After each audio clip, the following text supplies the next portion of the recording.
Hello friends, एक और नई कहानी के साथ। कहानी उत्तरन। सौम्या बेटा ये लो गरबा ड्रेस, रमा ने अपने 8 साल की बेटी से कहा। ड्रेस को देखते सौम्या उदास होकर रमा की तरफ देखने लगी और कहा, लेकिन माँ ये ड्रेस क्यों, मुझे तो दूसरी चाहिए थी। रमा ने प्यार से सौम्या से कहा, लेकिन बेटा ये भी तो अच्छी ही है और अभी तो आपके स्कूल का फंक्शन के लिए सिर्फ चाहिए। सौम्या ने ड्रेस मन मारकर पहन ली और जैसे तैयार होकर सौम्या बाहर आई, उसको उसके चाचा राजू ने चिढ़ाते हुए कहा, फिर से पहन ली अपनी दीदी की ड्रेस। ओफो बेचारी सौम्या, देखा इसलिए कहता हूँ कि भाभी तेरी माँ नहीं, वो तेरी दीदी खुशी की सिर्फ माँ है।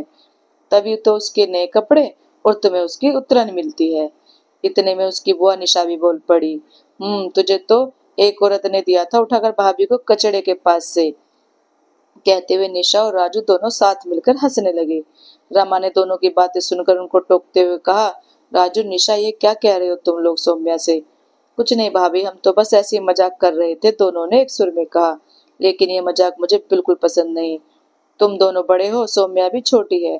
कितनी बार कह चुकी हूँ ऐसी बातें बच्चों से नहीं करते। रमा ने नाराजगी भरे लहजे में अपने गुस्से को दबाते हुए कहा। तब तक पूरा घर इकट्ठा हो गया। रमा तुम भी क्या इन लोगों के बीच में बोलने लगती हो, रमा के पति अमर ने कहा। लेकिन अमर, लेकिन वेकिन कुछ नहीं। बहू ये कोई तरीका होता है देवर नंद से बात करने का, दादी सास ने रमा की बात को काटते हुए कहा। सौम्या और खुशी सबकी बहस होते देख वहां से जाने लगी तो अमर ने कहा, चलो तुम दोनों को मैं छोड़ देता हूँ स्कूल। अरे भैया आप क्यों परेशान होंगे, मैं छोड़ दूंगा इन दोनों को स्कूल, राजू ने मुस्कुराते हुए कहा। इधर रमा ना चाहते हुए मन महसूस कर रह जाती।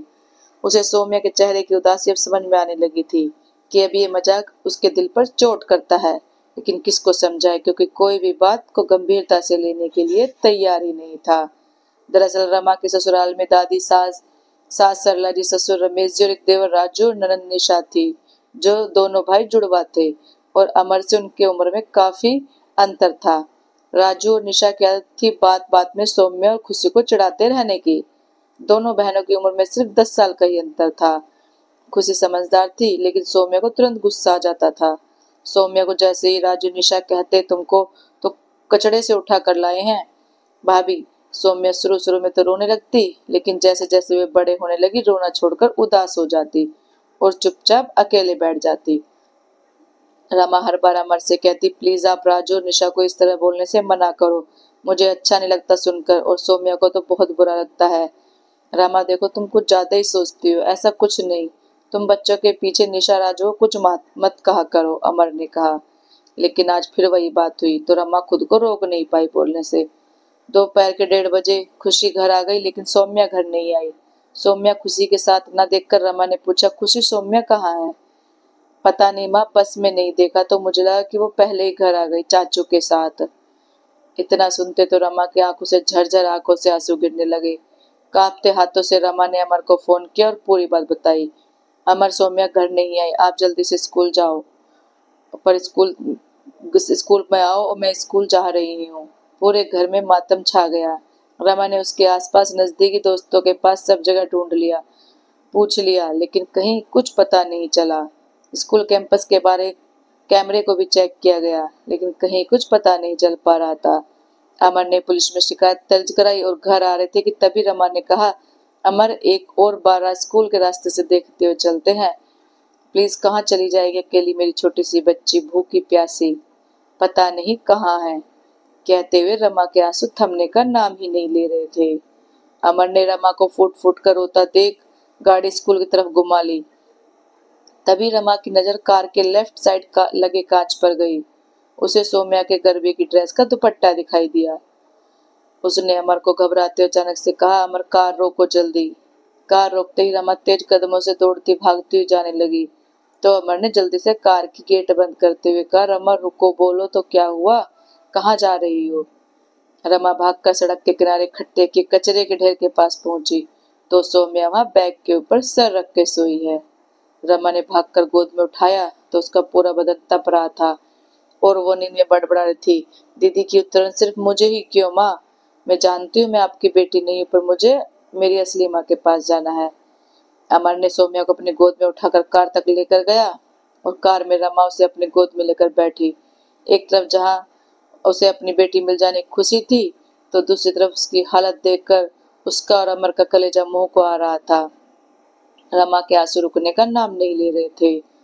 अमर रमा उसे अस्पताल ले गए, उसको डॉक्टर को दिखाया तो डॉक्टर ने कहा, देखिए बच्चे की तबीयत ठीक नहीं है, उसको अभी तो हल्का बुखार है और उसको किसी बात का बहुत गहरा सदमा लगा है। आप घर ले जा सकते हैं, लेकिन बात जानने की कोशिश कीजिए और उसको खुश रखिए। रमा ने अमर की तरफ देखते हुए कहा, देख लिया अपनी मनमानी का नतीजा। मैं कहती रही तुमसे कि आजकल सौम्या उदास रहती है, बच्चों से ऐसे मजाक नहीं करते, बच्चों का मन बहुत कोमल होता है, लेकिन तुमने एक न सुनी। रमा लगातार रोए जा रही थी सौम्या को देख देख कर। इधर अमर निरुत्तर आत्मग्लानि में डूबा हुआ था। किससे क्या कहे, क्योंकि उसने सोचा भी नहीं था कि मजाक इतना सीरियस रूप ले लेगा। सौम्या को डॉक्टर ने थोड़ी देर बाद घर भेज दिया। अमर और रमा सौम्या को घर लेकर आए। सौम्या होश में आई तो रमा और अमर को देखते ही उसने मुंह फेर लिया। तब रमा ने अपने आंसू पर काबू करते हुए कहा, अरे मेरी सौम्या अपनी मम्मी से नाराज है क्या? लेकिन क्यों, मैं तो चॉकलेट लेकर आई थी, वो भी अपनी गुड़िया रानी की फेवरेट वाली। लेकिन सौम्या ने कोई भी उत्साह से या खुशी नहीं दिखाई, उल्टा दो टूक बोला, मैं आपसे नाराज नहीं हूँ, बल्कि मैं अपनी रियल मम्मी से मिलना चाहती हूँ। सौम्या बेटा, मैं आपकी रियल मम्मा हूँ, प्लीज ऐसा मत करो। कहते हुए रमा सौम्या को अपने सीने से लगाकर रोने लगी। तब अमर ने कहा, सौम्या आप हमारी ही बेटी हो, आपको किसने कहा कि आप हमारी बेटी नहीं हो? अच्छा, तो जब आपके सामने मुझे चाचू बोल रहे थे कि मैं आपकी बेटी नहीं, तब आपने ये बात क्यों नहीं बोली? क्यों हर बार दीदी के पहने कपड़े मुझे पहनने होते हैं? जब मना किया कि मैं चाचू के साथ नहीं जाऊंगी, आपने मुझे डांट कर क्यों भेजा? इसलिए ना क्योंकि मैं आपकी बेटी नहीं हूँ। रमा अमर की तरफ देखने लगी और अमर नृत्य सौम्या को एकटक देखे ही जा रहे थे कि जिसे वो हंसी मजाक समझ रहे थे, उसका सौम्या ने हकीकत मान लिया। तब रमा ने खुद को संभालते उठकर अलमीरे से एक एल्बम निकाल कर लाई। उसमें उसके बचपन की ढेरों तस्वीर थी। रमा और अमर एक एक कर सौम्या को सारी चीजें दिखा रहे थे। फिर रमा ने कहा, सौम्या अच्छा आप एक बार बताओ, आपको क्या लगता है कि आपको हम दीदी की उत्तरन देते हैं?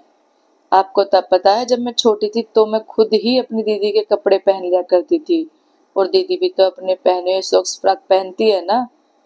जब आप स्कूल में फंक्शन पार्टिसिपेट करते हो तो भी हम तो रेंट पर ही कपड़े लेकर आते हैं। जानती हो क्यों?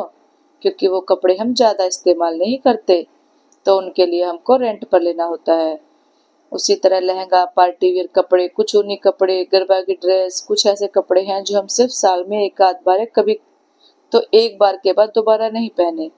बस इसलिए मैंने आपको कपड़े पहनने के लिए दिए। लेकिन अगर आपको ये बात खराब लगती है तो प्रॉमिस, मम्मा आपको कभी भी वो कपड़े पहनने के लिए नहीं देगी। लेकिन आपको तो खुशी दीदी कितना प्यार करती है, आपके लिए चाचू और बुआ सभी से फाइट करती है। नहीं नहीं सौम्या तो मेरी सिर्फ बहन है। आपके साथ तो दीदी चॉकलेट, अपनी पेंसिल, रबर, टॉय सब कुछ शेयर करती है कि पहले सौम्या लेगी फिर मैं लूंगी। बहना में एक दूसरे से चीजें शेयर करना या एक दूसरे के कपड़े पहनना उतरन नहीं, केयरिंग और शेयरिंग होती है, जो लगभग दुनिया की सभी बहनें करती हैं। हाँ मम्मा, आप सही कह रही हो। मेरी फ्रेंड चारू ने भी अपनी दीदी की गरबा ड्रेस पहनी थी, और मेरी खुशी दीदी तो मेरी वर्ल्ड बेस्ट सिस्टर है। लेकिन मेरे चाचू बुआ मुझसे ऐसा क्यों बोलते हैं? सब मुझ पर हंसते हैं तो मुझे अच्छा नहीं लगता। तब अमर ने सौम्या को गोद में लेकर कहा, अब आपको कोई भी आगे से ऐसा नहीं कहेगा, ना ही कोई आप पर हंसेगा। ये पापा का प्रॉमिस है आपसे, लेकिन आप प्रॉमिस करो आप कभी ऐसे नहीं करोगे। और इधर कमरे के बाहर से जब सौम्या को देख रहे थे, तभी दरवाजे पे खड़े राजू ने कहा, और चाचा भी वादा करते हैं कि अपनी प्यारी सी गुड़िया के साथ कभी ऐसा मजाक नहीं करेंगे। आई एम सॉरी सौम्या, हम सब जा आप हम सबकी जान हो। यही आपके मम्मी पापा हैं और मैं आपके चाचा। ये आपका घर है, लेकिन मैंने बहुत बड़ी गलती कर दी। हाँ भाभी भैया, आप दोनों से भी हम दोनों सॉरी कहते हैं। आप लोगों ने बहुत बार समझाया लेकिन हम नहीं माने, लेकिन आज मजाक बहुत भारी पड़ गया। वो तो सब मिलकर मुझे फूल बना रहे थे, सौम्या ने खुशी से चहकते हुए कहा। तभी सबने एक साथ मिलकर कहा हाँ, और सौम्या खुशी से अपने मम्मी पापा के गले लगते हुए बोली, आई लव यू मम्मा। दोस्तों, आपको ये कहानी कैसी लगी? अच्छी लगी हो तो लाइक, कमेंट और शेयर करें, चैनल को सब्सक्राइब करें। Thank you.